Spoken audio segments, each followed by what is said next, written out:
Hi, welcome to my autoimmune path. This is Jen, and today I want to discuss a trip that we took recently, and it was to do something for me that I've wanted to do for a very long time. That was to have my mercury amalgam filling in my tooth removed. So I have only had one cavity filled in my entire life. In fact, I didn't have any cavities until I was about 23 or 24. And I know that's pretty rare. I don't really know why I was blessed with that kind of dynamic as far as my teeth.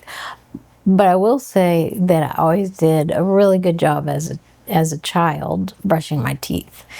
It may have had something to do with the fact that I'm an artist, and I've always had really good fine motor skills, right? The fine motor skills, or like using your hands for kind of small motions. And the way it translates to art, of course, is drawing, painting, sculpture, etc. But some kids tend to like brush their teeth where they're just kind of doing their brush in this real kind of haphazard motion, and maybe not paying a whole lot of attention. So I don't know, but when I was a kid, every single dental appointment, it was always no cavities, looks great. And so anyway, but then when I was in my 20s, I saw this dentist who, he had not been my original dentist, certainly not my pediatric dentist, and was someone that I didn't know just really, really well. I think that they had seen a little spot that looked like it could possibly be a tiny cavity. And then they said, well, we'll watch it. And then the next time I came in, they were like, oh, we think we should go ahead and fill it. And, I was young and naive and didn't really realize. And maybe it did need to be filled, but they filled it with those silver mercury amalgam, the whatever that material is. And this is, my opinion, but a lot of people feel this way, that the mercury can be toxic. I mean, I think most anyone would agree with that. But the mercury fillings being in your mouth can leach mercury out into your body. And you think about where it is. It's right attached to your digestive tract, right? When you swallow, you probably swallow mercury down into your gut. It is right below your sinuses, like, below your nose, that kind of thing, and below your eyes, and below your brain. So over time, a lot of that mercury vapor just kind of can get everywhere. So about 5 years ago, I had learned about the mercury toxicity with fillings, and I had wanted to have mine removed. This was in 2019. And that year, our son was a senior in high school. And so, yes, in the spring was 2020 and the big dumpster fire with the pandemic and all of that. But the fall of that year, the fall semester, things were fairly normal. We didn't know what was about to hit us like a freight train, right? I had an appointment scheduled that fall with a dentist, and typically you go to what's called a biologic dentist, and they've got to go through certain training procedures to be able to remove the mercury in a safe way use a lot of kind of ventilation systems and protection, for themselves and for the patient. And then, like I said, there's some certifications there that, give them the credentials to be able to do that. And so I had made an appointment, and then something came up with our son being a senior. It was something, kind of special with me needing to not miss that event. It was one of those kind of just senior year moments, and I just didn't need to miss. So I canceled that appointment. And then we just got kind of into the busyness of that year. And then, by the spring, we were finishing school online, and all of that just kind of got put on the back burner for a while. But I've never, stopped wanting to still have this mercury amalgam filling removed. And so a number of months ago, I had seen an interview. It was part of a health summit that was on dental health. And they interviewed a dentist who has a biologic dental practice. I mean, they do a lot of different things, I think, in their practice. But this particular dentist who I heard interviewed, he had been through kind of his own mercury toxicity, and he shared a little bit about that story. And so I'm not sure how many years, when all of this kind of came to fruition, how many years he had been practicing. But, let's just say maybe he was in his late 30s, early 40s, somewhere around there. So he started having a lot of health symptoms. And in fact, I believe he said they thought he might have something as serious as like ALS. And so he shared that he was about to go and get tested for it. I think it was like maybe somewhere on the East Coast or up in New England, whatever. And right before he left to go do that, he thought, I might want to test for mercury toxicity. And so he did this test, and his levels were just off the chart. And so then he realized, it's not ALS or whatever the other serious potential thing was, and began the process of detoxing. And he didn't go into how he did that or how long it took or anything. But I would imagine if you're that toxic, it probably takes a while. But as a result, after he got better, then his whole dental practice shifted to this biologic dentistry and just all those safe practices, so that, that kind of stuff wasn't happening to other dentists like it had happened to him. Anyway, I just thought it was a great interview. I really liked him as a person. He seemed like a very just kind man. And I thought, I think that's the one.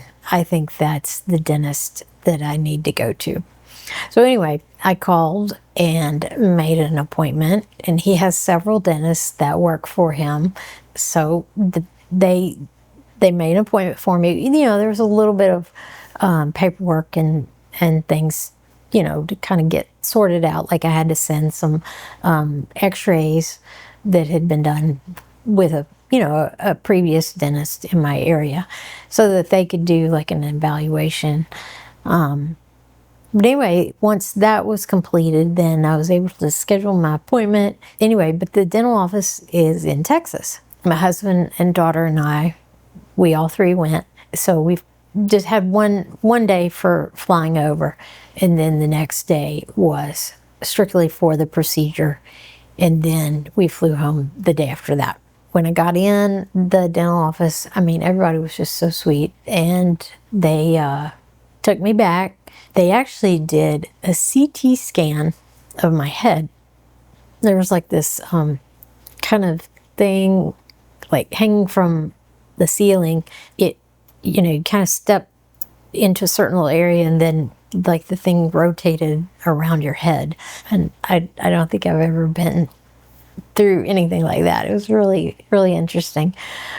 And then they took me back to a room, and they got me started with an IV of vitamin C.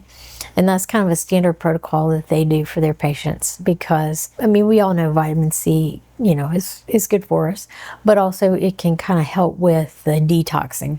The hygienist who, took me back and got all that started, she said that the mercury is the most toxic when it's being put into your body and then when it's leaving your body.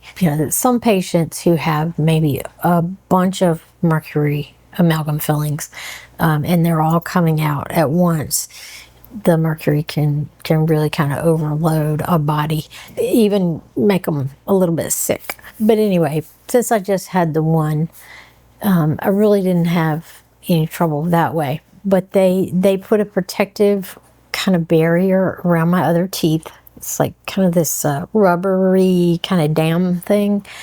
And then they covered my face, and there was, and we'll show a picture, but there was this like kind of pipe, kind of tube looking thing that they had right up near my face that pulled the mercury dust and the mercury vapors as they were working. My dentist that did my procedure, her name was Dr. Owens, and she was just fantastic, just super sweet, and I feel like we really connected on several levels. It didn't take too long for them to kind of drill out the filling, and then I believe they put like some kind of an ozone, I guess, like a ozone kind of gas on that area, and then they went ahead and just put the new filling, which is some kind of a composite or resin, which that's like our kids, they've got several fillings in their teeth, and they didn't have such great I guess luck as me as a kid with the whole dental stuff, but theirs is just like that kind of white resin stuff, so I'm pretty sure that's what they put in mine. I don't think it was like a porcelain thing or anything. The whole procedure really, it didn't take that long. I would say maybe 30-45 minutes, somewhere in that range. And then I went to a room to recover. There were several other patients in there along with me in recovery, and they had kind of deadened my tooth, and they had injected something in there to so I wouldn't feel it as much. So I was real kind of puffy and like couldn't really feel my face.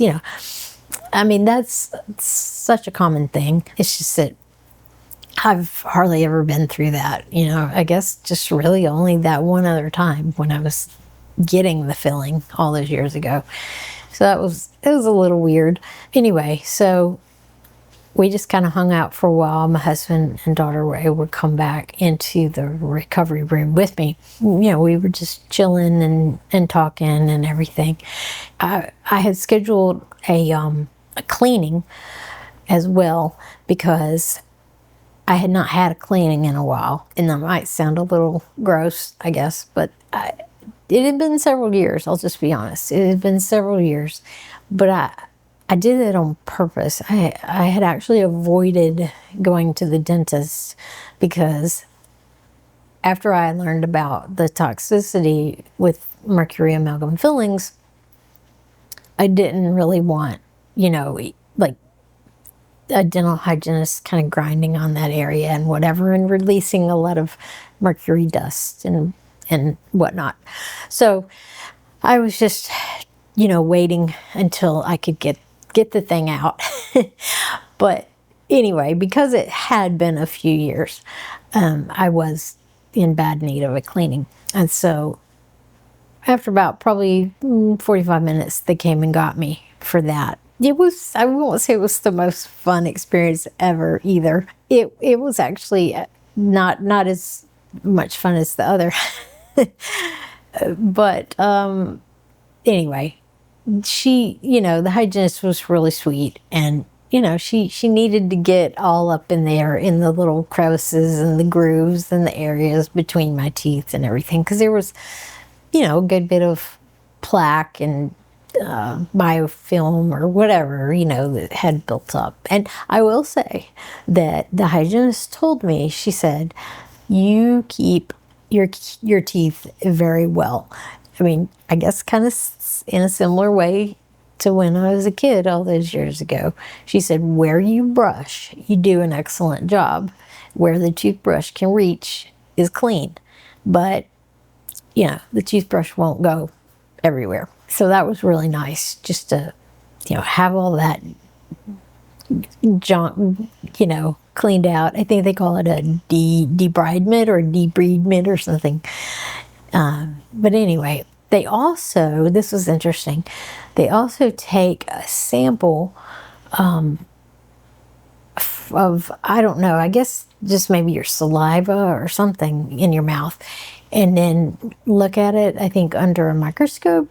But anyway, what they're doing is they're checking for like microorganisms that could be, as part of your your mouth microbiome. I think the ratings were from like a 1 to a 5, with a 1 being the best and a 5 being the worst. And I had a 1. And so I was super excited about that. It was the best it could have been. Anyway, I did have one little area that they said looked like maybe a cavity was starting. And so the dentist had told me that she wanted me to use a remineralizing toothpaste. So we actually had a big discussion about toothpastes on the market and everything, and about hydroxyapatite and all of that. You may have heard that word. It's kind of trendy these days. And you may be thinking, well, what in the world is that? It's basically kind of what your tooth is made of, or the tooth enamel is made out of. If you've heard of like nano hydroxyapatite, that's also really trendy these days too. So what that means is it's extremely tiny. Nano is extremely tiny. And some people feel like that's really good, because then it can get into that, area and remineralize it. The problem with that is it's so small that, let's just say it was in some toothpaste, okay? And then you swallow it, and then because it's so tiny, it can get really anywhere in your body. It can get in your bloodstream, and then it can cross the blood-brain barrier. And it's kind of just one of those things that it really needs to stay pretty much in your mouth, It doesn't need to be just going all over. So the dentist and I talked about that, and I had told her, I said, I've been avoiding those nano hydroxyapatite toothpaste for that very reason. And she said, well, you're very well educated about that. And so she told me about a toothpaste that has hydroxyapatite, but it is not nano. It's more like a micro size, which you think, oh, well, what's the difference? Sounds like the same thing. No, nano is tiny, tiny, tiny, and micro is small, but it's not small enough to where it's going to go everywhere in your body, and it's not going to cross that blood-brain barrier. When we got home from Texas, I went ahead and ordered some of that toothpaste, and it's on the way. So I'm excited about trying that. Just FYI, the toothpaste that I've been using for probably the past, 4 or 5 years, it's a good one. It's a tooth powder. I actually really like tooth powder. It's made of basically baking soda, and it's got some essential oils in it for taste, like some peppermint or spearmint oils.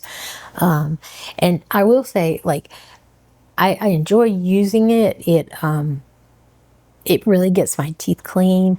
It makes my mouth feel fresh and everything. But like the dentist and I discussed, there's not anything in that that's going to then remineralize my teeth. So I think it's gonna be a good thing, and I am gonna need to, in a few months probably go get checked out by a dentist here in town just to make sure that that tooth is indeed remineralizing. As far as just having that filling out, it's just a huge relief. I did an episode about reducing the load and things that can help reduce the load on our body that is already struggling with autoimmune disease. And I really put having that taken out in that category. And you can believe whatever you want to believe, that's fine. But personally, I believe that having that mercury in my mouth was not a good thing. I did not understand all of the risks and just the health, I guess. Just, the potential things that mercury can do possibly to harm you when I had that filling put in. I wish I had known. Because, I'm not saying I didn't need to have a filling, but there are other materials, right? And I would have definitely, if I had known better, chosen a different route. Chosen to have the resin instead of that metal stuff put in. It didn't cause me to get sick. I was already sick with my ulcerative colitis. I just don't think it's been a good thing to have in my body. It's just, like I said, a huge relief to know that it's out. Now, I've been trying to do some things to get ready for the trip, to kind of detox, and get my body sort of in that detox mode. And also, I want to continue doing some of that. Just having it out is just such a blessing. So anyway, it was a good trip. The dental office is about an hour outside of Austin. So we flew in and out of Austin, and we had done a lot of research, which is very typical for us as a family. We had done some research about cool places to eat, and we had some kind of good foodie experiences. It wasn't exactly like a vacation, but a little bit in that way. We had fun. Thanks for letting me share about that, and let me know if you have any questions. If you do me a favor and like and subscribe, because as we all know, or you may not, but it does definitely help the algorithm here to get my videos out more, and just for more people to know about them. So if you would subscribe to my channel, and it really is super easy. Just hit that subscribe button, no big deal. And then if you just like it, and I'd love to hear your experiences, if you've had any mercury amalgam fillings removed, how that went, and your thoughts about it. So all right, thanks so much. Catch you later. Bye.